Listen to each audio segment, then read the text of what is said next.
आप Fiji drinks market में री एंटर कर रहे हैं। आपके पास 5 आइकॉनिक ब्रांड्स थे 1993 में। तो क्या ट्रिगर है री एंटर करने के लिए फिजी ड्रिंक्स मार्केट में? See, ये fizzy drink market seems to be standstill. Now, we look upon this as an opportunity to introduce कई unusual taste. तो unusual taste के वजह से we feel that the public at large will go for it, because if you can see that in restaurants, the food which is being given, और सब में variations, everybody wants a combination. I do not feel threatened by the entry of any new player. I believe बहुत बेहतरीन। First time I tried this, and this is very good product. The Yes Banker and the Bisleri Group. Well, my best wishes for this introduction of Bisleri. Hey guys, and welcome to my channel, and today I'm going to talk about the in-depth study of the case Bisleri Pop. It happened just few years ago, so I am really thrilled to talk about it. So before we really get into the challenges that Bisleri Pop had faced, I think it's really important that we learn the history of the pop drinks in India and how Ramesh Chauhan changed the whole game for marketing. In 1962, a 22-year-old man named Ramesh Chauhan returned to India after receiving a degree in mechanical engineering from Massachusetts Institute of Technology to run his family business, which was Parle Agro at the time. He joined them, and 2 years later, his elder brother, who was also the vice president of the company, passed away in a plane crash, leaving the responsibility of running the company, which was already going through a rough phase, and declining sales to Ramesh. Unlike many businessmen, children who slip into the family business slowly, over a couple of years, Ramesh was promptly sent to the task and asked to build a soft drink plant at Andheri in suburban Mumbai. And he successfully did so. Now you will see what air plus water can make up together. Now it was Ramesh's turn to play his cards right, and he did exactly that. Using his father's DC tactics and the groundwork he had learned at MIT, the company started showing an upward graph again. When the Ramesh soft drink company was growing, Coca-Cola was already enjoying its success in the Indian market. 1956. Nearly a decade after India independence, Coca-Cola entered the Indian market and made fortune because India had no foreign exchange act in function till then. Coca-Cola made a ton of cash operating under 100% foreign equity. They invested rupees 6 lakh only against a whopping profit of 250 million rupees over a span of 20 years. But then something big happened in Indian politics which also altered the fate of many and also the way businesses operated in India. In 1977, the Indian Foreign Exchange Act was implemented in the year 1974. As Indira Gandhi came into power, the Foreign Exchange Act stated the foreign company selling consumer goods must invest 40% of its equity stake in India in its Indian associates. Coca-Cola agreed with investing 40% foreign equity, but stated that they would still hold full power in technical and administrative units with no local participation allowed. The government then plainly asked them to comply or simply stay away, and so Coca-Cola abandoned its operation in India. This turned out to be a golden opportunity for the Parle brothers, Ramesh Chauhan and Prakash Chauhan, who along with then CEO Bhanu Vakil launched Thumbs Up as their flagship drink, adding to their portfolio of older brands like Limca and Gold Spot. Now the fizz market was all there to be ruled with little competition from smaller regional competitors like Campo Cola, Double 7, Dukes and United Brewery Groups, McDowell Crush, who did not have a vision like Ramesh had. Under his leadership, Thums Up enjoyed the monopoly of the market for almost 20 years, connecting the youth of India with famous slogans like Happy Days Are Here Again or Taste the Thunder.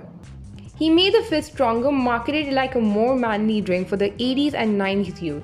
Cricket and Bollywood celebrities endorsed the brand. There's even a Thumbs Up Pahad in the man-made hills near Pune resembling its logo. But then in 1993, Coca-Cola re-entered the Indian market after government approval under the new liberalization policy that were coming to India. Although Thumbs Up had 80% of the market share but was majorly dependent on franchise model, and those people were not very happy with the autocratic leadership of Chauhan, so they started switching to Coca-Cola. Eventually in 1999, Coca-Cola bought Parle. India's top soft drink brand, which bottled Thumbs Up, Limca, and Gold Spot. It is rumored that Coca-Cola even tried to kill Thumbs Up but soon realized the brand name it was known for. As per Chauhan, Coca-Cola missed their chance to buy Bisleri under the deal, and by then Chauhan had learned his lesson. 1969. Ramesh had bought the mineral water company Bisleri from an Italian entrepreneur Signor Felice Bisleri of Italy at rupees 4 lakh. Now, this paid off. Today, Bisleri is at the top when it comes to the bottled mineral water. He saw a gap which no one else could. He asked himself, why would anyone need a bottle of soda when one is traveling for maybe just in half an hour or so? If it is not a long train journey, no one needs to dilute their whiskey. So he introduced 500 ml and 1 liter water bottle, and today you can see them served in hotels, marriages, railway, and everywhere else. Ramesh has even bigger plans for bottled water and believes that one thing could change the fate. He says, our biggest competitors in our competence. Chauhan, the founder of brands like Thumbs Up, Mazda, Gold Spot, and Bisleri, has literally become the brand man of India. It is incredible to see how well he understood the marketing and business side of soft drink, and thus has set a new standard in terms of connecting a brand that people can consider their own. Now that we know the history as well as Ramesh Chauhan's success with pop drinks in India, we should know now why Bisleri Pop did not go as successful as Ramesh Chauhan anticipated for. In 2016, Bisleri International re-entered in the market for soft drink. They had around 4 drinks with 4 different names, which was one was Limonata, if I hope I'm pronouncing it right. One was Pink Colada, Fonzo, and Spicy. Fun fact, Spicy was not going to be even spicy. They were going to do Jeera Cola, but the marketing team felt that the image for Jeera was a little low, so they changed it to Spicy. This time, Ramesh Chauhan wanted to dominate the Indian market with his soft drink like never before, even after having a complete awareness that Coca-Cola and Pepsi was his biggest rivalry at the time. So what was the founder of Bisleri International strategy? With his strategy, grow his distribution channel, and Jayanti Chauhan, his daughter, to introduce marketing technique like social media marketing, they were set to launch the Bisleri Pop. कहाँ से awareness बढ़ाने की strategy होगी Bisleri Pop के लिए? See, awareness के लिए we are using our distribution network और placement of product, display जो करने का है and point of sales material, उसके से काम आगे बढ़ेगा, and word of mouth, which is the most important part. I feel like it's more exciting to see a company that has been doing water now suddenly come into carbonated soft drinks. I think would create more of a buzz. Bisleri Pop was launched in the early of 2016 after almost 22 years after they sold Thumbs Up and other brands to Coca-Cola. So for the company, it didn't make sense for them to go back to the same category which they sold decades ago. It does not make sense to go back to the same category as they cannot be similar passion. In most of the cases, promoters selling their brand should try their hand at newer categories. Observe Jagdeep Kapoor, Managing Director, Samsika Marketing Consultant.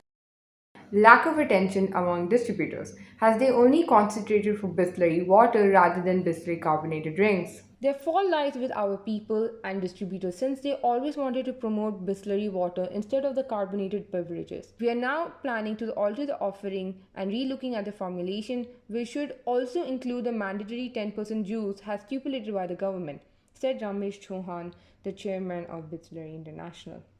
Improve your distribution. Sure. Get deeper and deeper in there.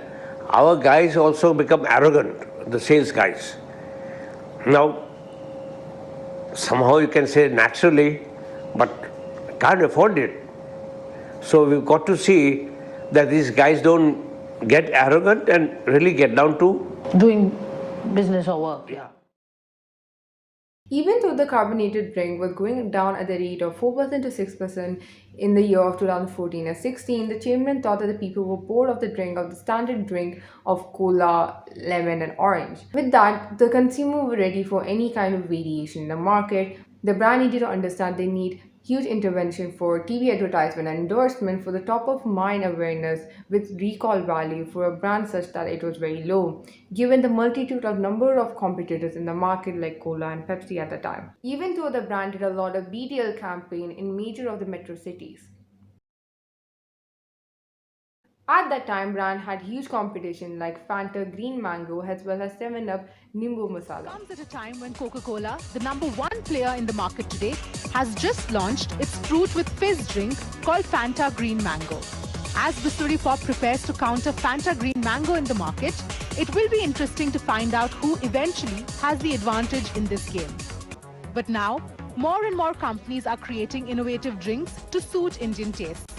Another competitor, PepsiCo, is localizing its 7-Up brand by launching a new flavor, 7-Up Nimbu's Masala Soda. It's not the best phase for the carbonated drinks industry, which is witnessing a very sluggish growth. Even Coca-Cola was forced to shut down 3 manufacturing units due to lack of demand. The increasing health consciousness in the country and the growth of fruity drinks is clearly taking the fizz out of these aerated beverages. Amid rising health concern worldwide about carbonated drinks and increasing competition for healthier drinks in the local market has really decreased the volume of carbonated drinks, making it very hard to grow. With that, the Bisleri Pop chapter closes. The firm has withdrawn the brand, but there are plans to reformulate it and bring it back in the future. So what do you think was the major reason for the failure of Pop? Was it the brand salience, or was it that they couldn't target the right people? Or was it due to the brand having loyalty among their customers for Coca-Cola and Pepsi? What's more interesting is to see whether Chauhan will ever bring the fizz back again in the market. With that, we end the video. I'm really happy that I was able to make this video, knowing that it happened just a few years ago. It had a very interesting take on it. It's definitely a little long one, I know.